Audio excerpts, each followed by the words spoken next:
And good evening, everyone. Right now, if you want to take a commercial flight out of Western New York, you have to go to the Buffalo Airport in Chautauqua or up to the airport in Niagara Falls.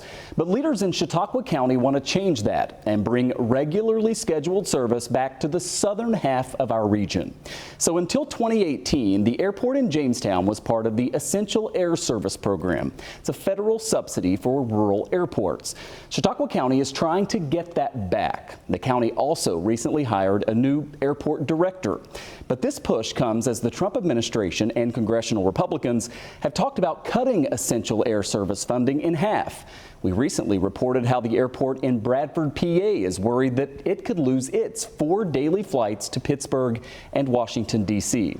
Joining me live tonight is the new Deputy Director of Public Facilities for Airports, essentially the Airport Director, John McAmer. Sir, thank you so much for taking time to join us tonight live there from the airport. We certainly appreciate it. I know that you're new on the job, but tell me so far what progress you've been able to make and bring us up to speed on this effort to try to become part of this program again and try to bring commercial flights back there.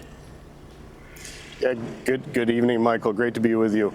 Happy to talk about our push for the Essential Air Service.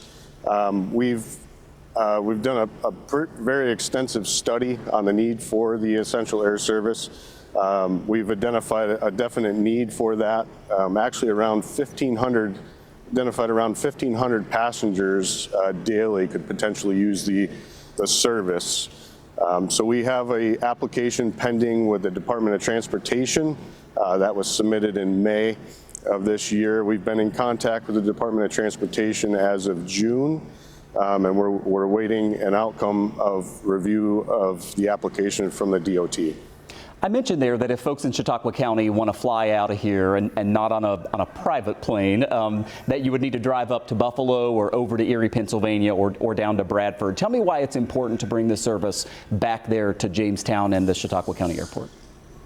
Yeah, and as you mentioned, it's a long hike from Jamestown to Buffalo, and actually we've identified that Jamestown is actually closer for the majority of potential passengers.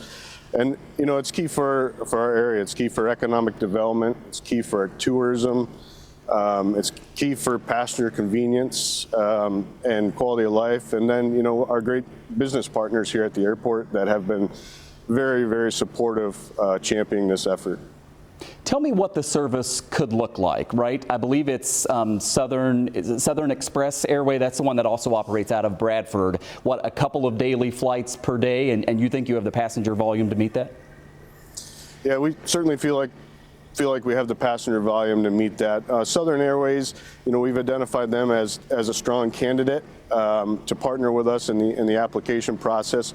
The ultimate selection will come down to the Department of Transportation through our request for proposal process, RFP process, so it may or may not be Southern.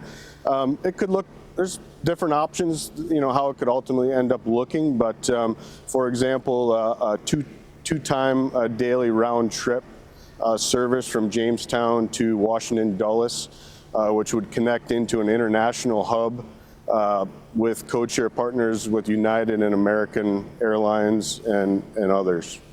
Yeah, once you get to Dulles, sky's the limit, right? You can get anywhere in the world that you want to get. I mentioned there that there is a push among congressional Republicans in the White House, reportedly, to cut funding in half for essential air service. I mean, that would have a big impact on rural airports across the country.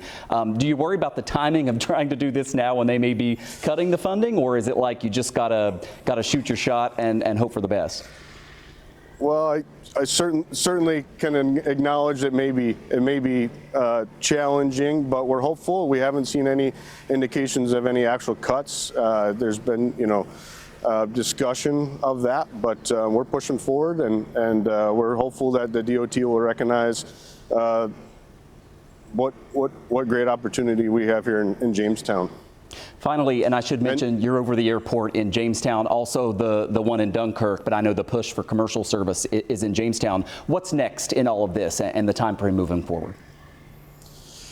Yeah, so we're hopeful to hear back from the Department of Transportation soon, and then if selected, the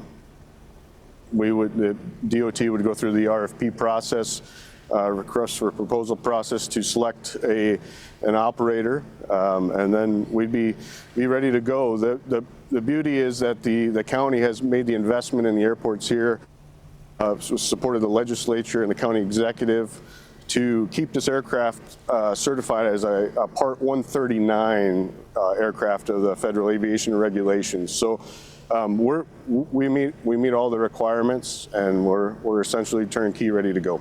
Yeah, we're showing video there of the runway, but then also the terminal and everything that you have there ready to go as soon as you would get that go-ahead from Washington.